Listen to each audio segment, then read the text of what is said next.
오늘도 값없이 베풀어 주시는 주님의 끝없는 은혜를 누리며 승리하는 꿈민의 모든 분들이 되기를 소망합니다. 오늘 우리는 성경에서 가장 힘이 센 사람으로 알려져 있고요. 또 사사들 가운데 가장 많은 이야기를 들려주고 있는 삼손에 대한 이야기를 나눕니다. 삼손은 가장 힘이 센 사람이었지만요. 가장 연약한 존재, 그러니까 사람이 가장 연약한 존재라고 하는 것을 여과 없이 다 보여준 사람이고요. 또 마지막에는 사사로서의 그 역할을 감당한 사람이었습니다. 삼손은 이스라엘 민족이 또다시 하나님을 등지고 떠나서 블레셋으로부터 40년 동안 고통받고 있는 그 가운데에 태어났어요. 그러니까 그들이 또 힘들고 어려울 때 주님께 부르짖어서 주님께서 그들을 구원해 줄 사사를 세우시는데 그가 바로 삼손인 거지요. 사사기 13장에 보면요, 어렵게 태어난 삼손의 이야기가 나옵니다. 사사기 13장 2절에 보면요, 그때의 소라 땅에 단 지파의 가족 가운데 마노아라는 사람이 있었는데 그의 아내는 임신할 수가 없어서 자식을 낳지 못하였다. 그러니까 아이를 낳지 못하는 것은 가정에게 참 불행이었던 거지요. 그 가족 자체가, 그 부부가 굉장히 마음이 힘들었을 거예요. 그런데 그 가정에 주님의 천사가 나타나서 이제 아이를 갖게 될 거라고 이야기해 줍니다.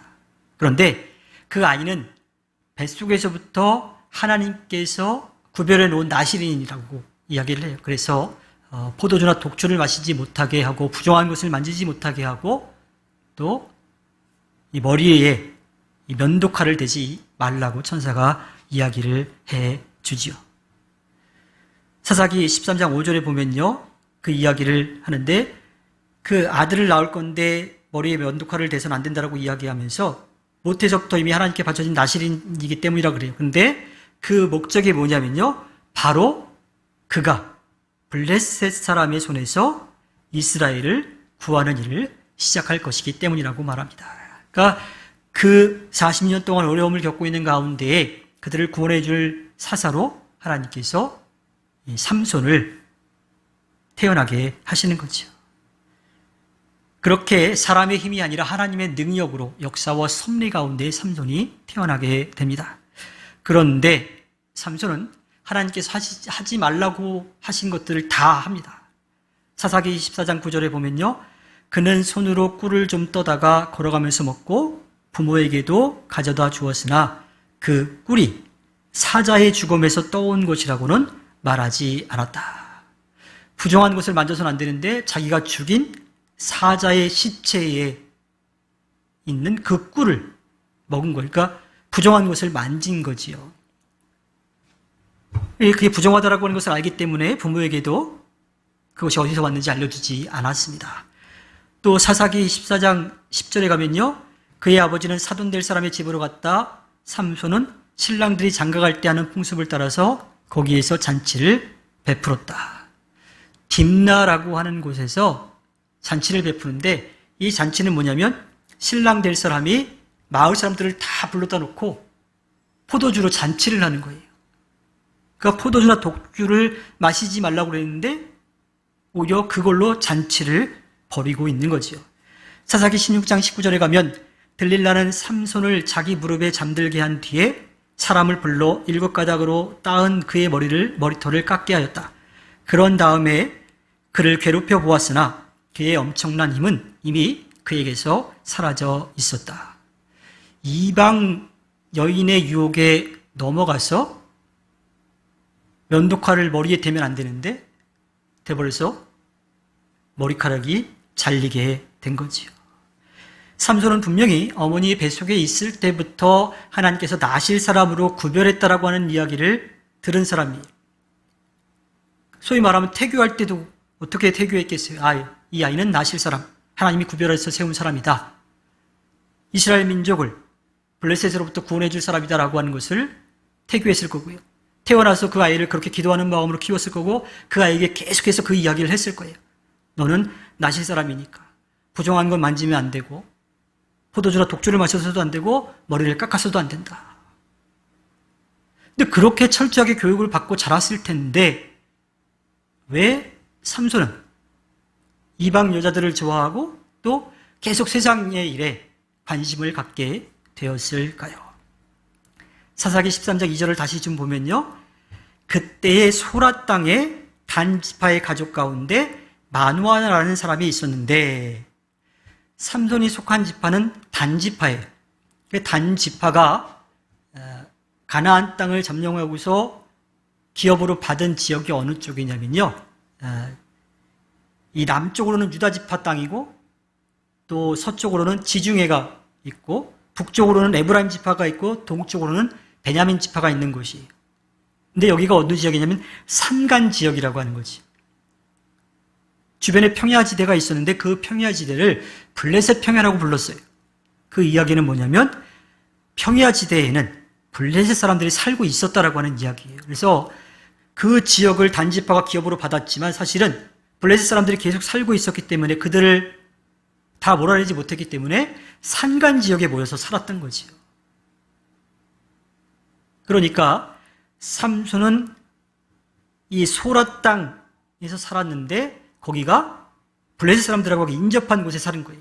그러다 보니 계속 그 사람들의 문화에 이제 물들어 있었던 거지요. 고사성어 중에 맹모 삼천지교라고 하는 말이 있습니다. 맹자의 어머니가 아들의 교육을 위해서 이사 다녔다라고 하는 그러한 이야기이죠. 무덤 옆에 살았더니 맨날 곡하고 있고 시장 옆으로 이사 갔더니 장사하는 거 하고 있고 그래서 서당 옆으로 이사 갔다라고 하는 이야기입니다. 우리나라 말에 개천에서 용난다라고 하는 말이 있었는데 이제는 그 말이 사라진 듯합니다. 소위 말하면요, 우리나라 입시 교육에 맞는 그런 지역이 따로 거의 정해져 있다라고 볼 수 있는 거죠. 그런데 그 지역에 살려면 어느 정도 경제 수준이 좀 있어야 되는 그러한 상황이에요. 그래서 참 안타깝게도 경제적인 여유가 많이 없으면 또 그 교육열이 높은 그 중심지에서 공부하지 못하면 용이 되기가 좀 어려운 그러한 시대인 거지요.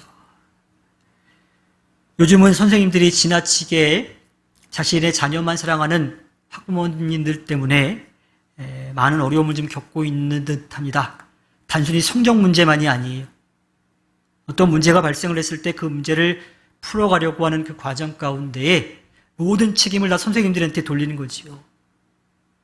그리고 물론 한쪽의 이야기만 들어서 정확히 판단하기는 어렵지만 표면적으로 드러난 모습들 그렇게 계속해서 건의하고 했던 내용들을 살펴보면 지나칠 정도로 자신의 자녀만을 위하는 그러한 모습들, 그 선생님들의 인격이라든지 교권은 이미 바닥에 떨어진 지 오래인 듯 보입니다. 삼손은 나신으로 이스라엘 민족의 사사로 세워졌지만 블레셋 사람들과 어울려 살아가는 그 환경에 있었기 때문에요. 계속해서 그 이방 문화에 노출이 되어 있었던 거죠. 그래서 블레셋 문화를 접하며 살았고요. 이방 여인을 마음에 두고 살았습니다. 그래서 이방 여인과 결혼하려고 하는 그러한 마음을 먹었는데 블레셋 사람들이 그것을 가만히 보지 않은 거지요. 그래서 그 결혼이 깨어지게 됐습니다.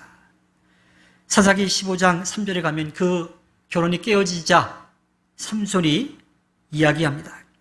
이번만은 내가 블레셋 사람들에게 어떤 손해를 끼친다 해도 나를 나무라지 못할 것이요 하는 거지. 그래서 블레셋 사람들을 죽이게 됩니다. 그렇게 삼손은 화가 난 감정으로 블레셋과의 전쟁을 시작합니다. 삼손은 그렇게 20년 동안 사사로 지냈습니다. 사사기 16장 4절에 가면요. 그 뒤에 삼손은 소렉 골짜기에 사는 어떤 여자를 사랑하게 되었는데 그의 이름은 들릴라였다. 삼손하면 빠지지 않고 나오는 여자의 이름입니다. 그렇게 시간이 흐른 다음에 삼손은 들릴라라고 하는 블레셋 여인을 마음에 두게 되지요. 삼손을 죽이려고 하는 블레셋 사람들이요. 들릴라를 이용해서 삼손의 힘이 어디서 나오는지를 알아가지고 삼손의 힘을 빼앗은 다음에 삼손을 붙잡으려고 합니다. 그래서 들릴라가 삼손에게 이야기하는 겁니다. 당신의 그 힘은 어디서 옵니까? 삼손이 말할 처음부터 삼손이 그 진리를 말할 이유가 없었던 거죠. 그래서 3번의 거짓말을 한 거죠. 마르지 않는 푼칙 7매끼, 이 단을 묶는 것으로 자기를 묶으면 된다라고 했는데 아니었고요. 한 번도 쓰지 않은 새 밧줄로 묶으면 된다 그랬는데 또 아니었고, 삼손의 머리카락 7가닥을 배틀 날실에 섞어가지고서 짠 걸로 자기를 묶으면 된다 그랬는데 다 아니었습니다. 사사기 16장 15절 16절 말씀을 보면요, 들릴라가 그에게 또 말하였다. 당신은 마음을 내게 털어놓지도 않으면서 어떻게 나를 사랑한다고 말할 수 있어요? 이렇게 3번씩이나 당신은 나를 놀렸고 그 엄청난 힘이 어디서 나오는지 아직 나에게 말해주지 않았어요. 들릴라가 같은 말로 날마다 끈질기게 졸라대니까 삼손은 마음이 괴로워서 죽을 지경이 되었다. 그러니까 블레셋 사람들이 들릴라의 말을 듣고 그대로 했고, 블레셋 사람들이 왔다라고 하니까 삼손이 다 끊어버리고서 힘을 가지고 있었던 거죠. 그래서 3번이나 이렇게 당하고 나니까 들릴라도 나름대로 마지막 방법을 선택하는 게 나를 사랑하지 않는다라고 하는 그런 이야기를 한 겁니다. 그 말을 들으니까 삼손의 마음이 또 흔들렸던 거예요. 그래서 사사기 16장 17절에 보면 하는 수 없이 삼손은 그에게 속마음을 다 털어놓으면서 말하였다.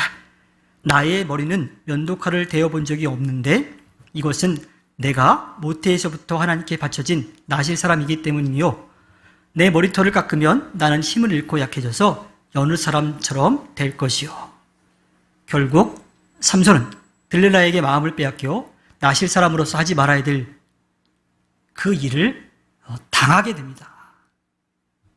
그래서 결국은 주님이 떠나가시는 그러한 일을 당하게 되는 거지요. 주님이 주님의 뜻을 거스르는 삼손을 떠나시게 되자 삼손은 힘을 잃어버렸습니다. 그래서 사사기 16장 21절에 보면 그렇게 힘이 없어진 삼손을 블레셋 사람들은 그를 사로잡아 그의 2눈을 뽑고 가사로 끌고 내려갔다. 그들은 삼손을 노쇠슬로 묶고 감옥에서 연자맷돌을 돌리게 하였다. 결국 하지 말아야 될 일들을 다 하고 난 다음에 삼손은 블레셋 사람들에게 잡혀가가지고요, 조롱거리가 되어버리고 말았습니다. 그런데 희망이 아예 사라진 것은 아닙니다. 사사기 16장 22절에 그러나 깎였던 그의 머리털이 다시 자라기 시작하였다. 물론 삼손의 힘이요, 머리카락에 있었던 건 아니에요. 하나님께서 하지 말라고 하신 그 일을 했기 때문에 하나님이 떠나 가신 거였던 것이죠. 사사기 기자가 들려주고 싶은 이야기는요, 나실 사람이며 사사인 삼손이 자신의 정체성을 잃어버리고 살다가 지금 자신이 처한 그 상황을 돌아보면서 회개하고 돌이키고 있다라고 하는 것을 전하고 싶어 하는 겁니다. 주님에 대한 믿음과 사명이 다시 차오르고 있다라고 전하고 있는 거죠. 사사기 16장 25절에 보면 그들은 마음이 흐뭇하여 삼손을 그곳으로 불러다가 자기들 앞에 제주를 부리게 하라고 외쳤다. 사람들이 삼손을 감옥에서 끌어내었고 삼손은 그들이 보는 앞에서 제주를 부리게 되었다. 그들은 삼손을 기둥 사이에 세워두었다. 블레셋 사람들은 힘을 잃어서 눈도 잃어버린 그 삼손을 조롱거리가 되게 만드는 거예요. 자기들의 우상 신전 앞에서 동물이나 해야 될 그 일을 삼손이 하도록 한 겁니다.